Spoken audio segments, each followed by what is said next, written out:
everyone! A forest so evil, it's illegal to enter. Have you guys seen this video? Because we haven't. All right, let's jump into it. I have to start today's video with a disclaimer. Don't go to Dudleytown, Connecticut. Why? This is not a prank, it's not a stunt, it's not clickbait, it's the truth. I'm confident that at the end of this video, there are going to be people that want to go.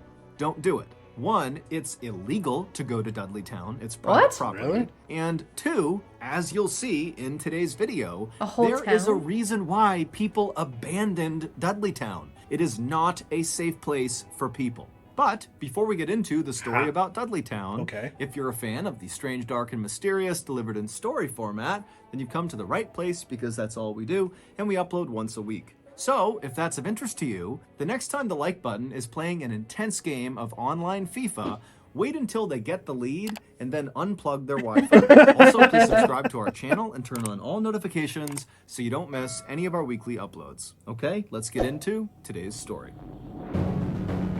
A place so haunted, or a place so evil, that you're not allowed to go there because it's illegal? Yeah. I wonder why. It was a bright summer day in 1906, and Dr. William C. Clark and his wife Harriet were driving slowly through a beautiful part of northwestern Connecticut called Litchfield County. Litchfield is a rural, very hilly area with lots of winding country roads, and the Clarks were there to try to scout out an area to build their second home. The couple lived full-time in New York City, where Dr. Clark was an oncologist, which is a cancer doctor, and he was also a professor at the Columbia College of Physicians and Surgeons. And while the Clarks' lives were very exciting and fulfilling in the city, they were also very hectic and chaotic, and so the reason they had settled on Litchfield as the place to look for a location for their second home is because it was the total opposite of the city. It was quiet, it was peaceful, it was perfect. And so as this couple from New York City drove along these winding backcountry roads, they eventually reached this beautiful covered wooded bridge, and after they drove across it, they got this view up onto this mountainside off to their right, and high up on this mountain was this huge, shaded, beautiful forest. And they saw there was a road that appeared to kind of spider off and go into these woods. Now, the couple had no idea what was up there, but it was just so beautiful, and they were immediately so drawn to it that they decided they would go check it out and see if maybe there was a spot for their second home in these woods. And so Dr. Clark took the car and went up this access road,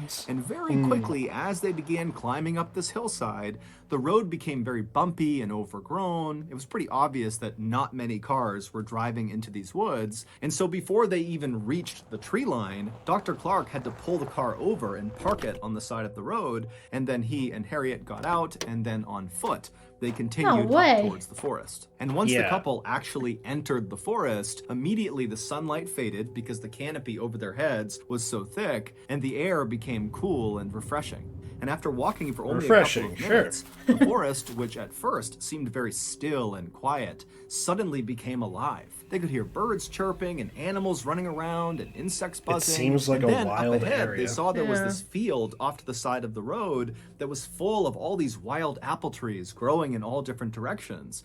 And as they got closer, they saw there was just a deer right in the middle of the apple trees eating apples directly off the branches. Not a real and photo then, of the just deer. past all these apple trees, the couple began passing these huge, beautiful patches of roses and lilacs and bright yellow bitter tansy flowers that lined the road. And then before long, the couple was stepping over these babbling brooks, and off in the distance, they could hear the sound of running water, it's a little fresh deep in the water forest to be putting a house and then, there. as the sun began to poke through the canopy above them, it almost looked like the forest was sparkling, literally. This forest was sitting on a hillside, and the hillside, which was made up of rock, had mica inside of it. And mica is a kind of mineral that when sunlight hits it, it almost looks like it's shimmering. And of course, there were the owls. As Dr. Clark and his wife walked farther and farther into this beautiful forest, they heard more and more owls hooting off in the distance. And to the Clarks, this made the forest feel enchanted. It was like the owls were personally greeting them. It's like a By Disney the time movie. the couple had turned what it around sounds and like. begun heading back to their car, they had already made up their mind that they were going to build their second home in that forest. And so, after returning to their home in New York, they promptly put in the paperwork to purchase 1,000 acres inside of that Connecticut forest. And that forest had a name. It was called Dark Entry, and it was named that because it looked like from the outside, the forest was basically dark all the time. There was shade cast on it from mountains nearby, and then also the canopy inside of Dark Entry is exceptionally thick. At one time, there actually had been a town inside of Dark Entry Forest. A whole However, town? all the people who had lived in that town were now all gone. The only remnants of this town were a couple of crumbling stone walls and a couple of home foundations that were scattered about the Dark Entry forest floor. The Clarks had seen some of these ruins as they walked along this overgrown path through the forest, but they weren't concerned. Instead, they felt like these ruins actually added some charm to the forest. course. After the Oh, land yeah. purchase was finalized, Dr. Clark began looking for local builders in Connecticut who could help him build this second home inside were all of like, Dark "Hell Entry no." Yeah. Forest. But no matter how much money he offered Oh, these yeah. local Connecticut They're like, builders, "No." they all said no. Now, none of them gave a straight answer to Dr. Clark about why they were turning him down. So Dr. Clark just kind of assumed that, hey, this project is not huge. It's just one house. And the forest is pretty isolated and hard to get to. And so he thought, Yeah. probably these builders think it's not worth the effort. But Dr. Clark was not discouraged. He decided he would just build the house himself. What? After all, he was a very handy, competent guy who had grown up on a Damn. farm in New Jersey, and so he knew how to build things. And so, for the next several months, Dr. Clark would travel from New York City to Dark Entry Forest every weekend, and he would my build this God. home. First, he cut down this massive Man on a swath of mission. hemlock trees on this one flat patch of his land, and then with all this lumber he had cut down, he built his rustic two-story cabin on this flat part of his land. And then nearby on this hilltop, there was a freshwater spring at the top. And so he laid piping from the spring into his cabin so they could have fresh water. And then at the bottom of this nearby hill was this brook. And Dr. Clark loved just standing and watching this brook because inside of it were all these trout that would dart all around. And so Dr. Clark like, I built could a fish. swimming pool with beautiful mossy embankments right up against this brook so he could sit there and watch the fish. By Thanksgiving of that year, the cabin was done, and so Dr. Clark and his wife Harriet, they stayed at the cabin to celebrate the holiday. And as they were sitting in their swimming pool watching the trout and listening to the owls hoot off in the distance, they both agreed that this second home was like their little piece of heaven. So every summer from there on out, and every major holiday that they could manage Till it, one day they the were Clarks sitting there with would a candle travel and to it their blew out home by in itself. Dark Entry Forest, and they would swim and hike and relax, and they'd watch the leaves on the mountainside turn from green to bright yellows and oranges and reds. It was perfect. That is, until 1918. That summer, the couple was in their second home in the forest when Dr. Clark was suddenly called back to New York to attend to a Oh, medical she's gonna be emergency. alone? Harriet was very upset at the prospect of suddenly being left alone in this I would cabin be in the middle of too. the Just forest go with by him. herself Yeah. for who knows how many days. And so when she dropped her husband off at the nearby train platform, she made him promise that he would come back soon, and he said he would. And then Dr. Clark got on the train, it took off, and Harriet just stood there with her arms crossed, watching it as it chugged along off into the distance. From his comfortable seat on that train, Dr. Clark had no idea that his wife was about to endure a nightmare while he was gone. Oh my God. The cabin in the woods.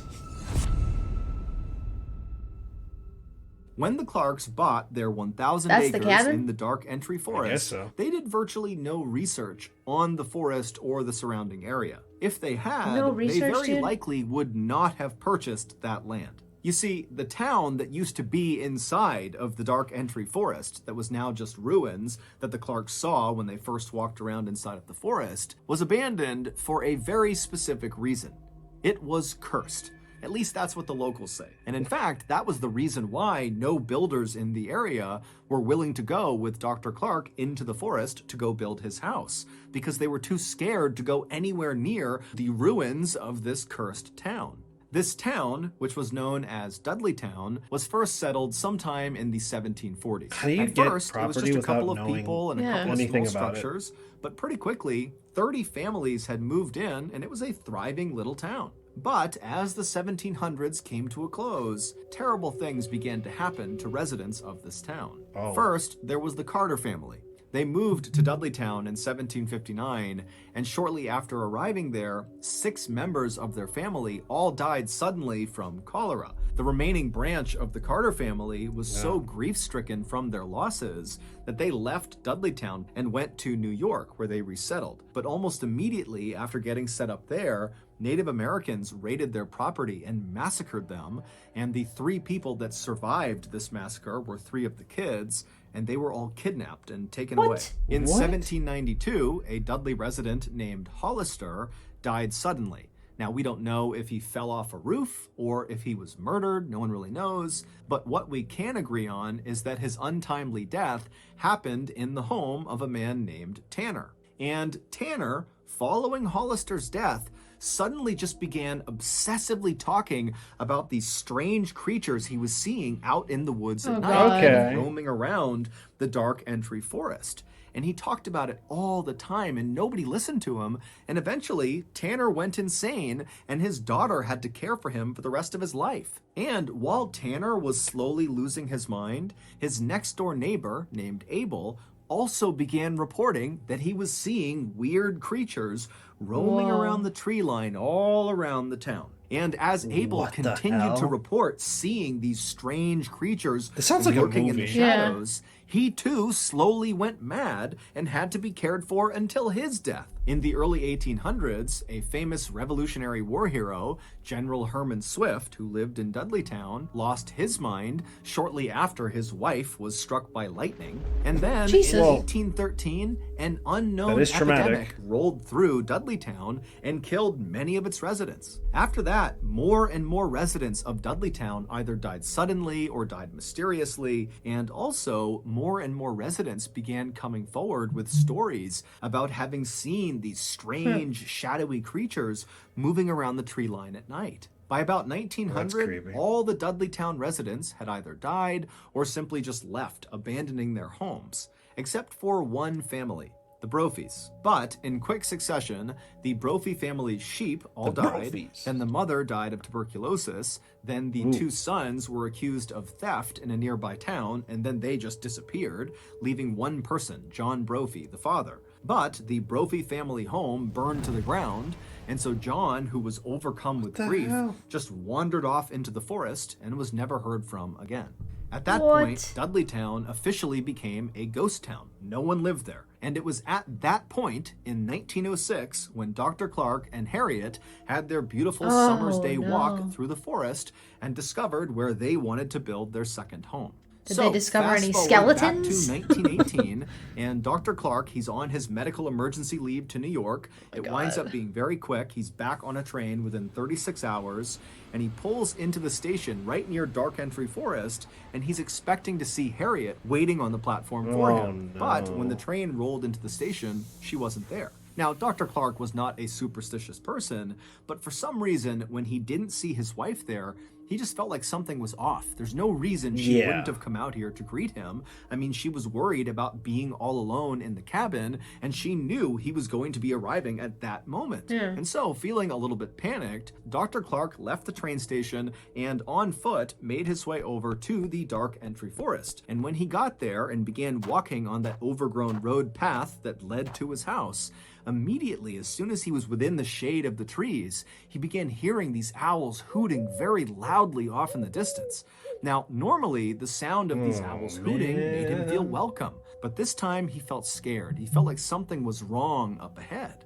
And so he began jogging through the forest, and it's very dark, and all he can hear is the sound of these owls, and it's getting louder and louder and louder. And then finally he reaches the clearing where his property is. And at this point, it's a cacophony of owls hooting practically right on top of him. That would freak me out. And he looks up towards his house up on this hill, and he sees the front door is slightly open. And so now, with his heart racing, wondering what's going on with his wife, Dr. Clark runs up to his front porch. He gets to the door, and he flings it open the rest of the way.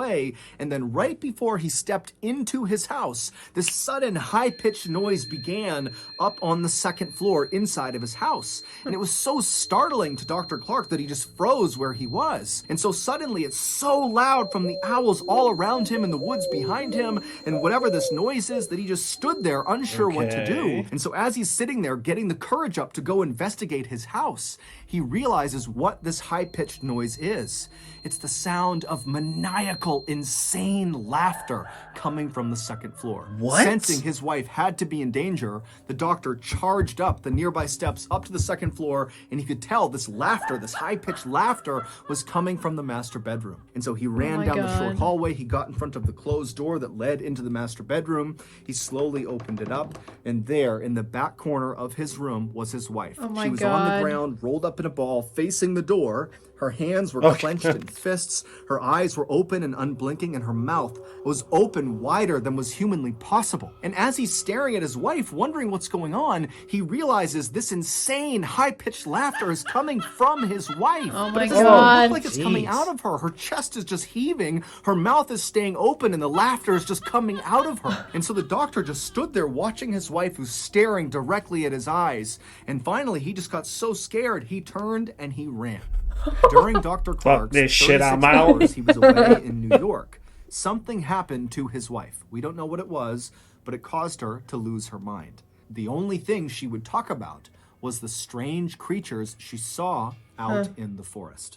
By some accounts, Harriet spent the rest of her life in a mental asylum. By other accounts, she went back with Dr. Clark to New York, where she took her life. Today, Dudleytown is not only still abandoned, but it is also illegal to visit. However, people do still sneak into Dudleytown and walk around the ruins, and many of them have reported feeling these pockets of cold air where there shouldn't be cold air, and also some others have said, as they've been walking, they've felt phantom hands slap them and push them. Some have said they've taken photographs inside of the Dark Entry Forest near Dudleytown, and they've captured strange, shadowy figures that they couldn't see with their naked eye. Has anybody seen famous like the paranormal remnants of the couple, cabin? Ed and Lorraine Warren, shot a special series in the 1970s inside of the Dark Entry Forest, and they declared the area around Dudleytown was demonically possessed.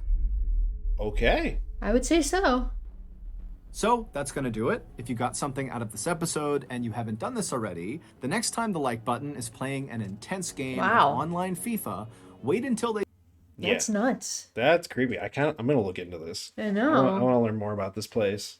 About halfway through, I was like, wait, is this a story he made up or is it actually real? But I think it's actually real. Well, I'm gonna find out because I want to know more about it, and I want to see if any vloggers were daring enough to record themselves going in there. Yeah. You know, just recording themselves commit a crime. But it's for entertainment. But well, thanks so much for watching. If you like what you saw, please subscribe. If you have any suggestions, leave them in the comments, and we'll see you in the next one. Yeah, see ya. Bye.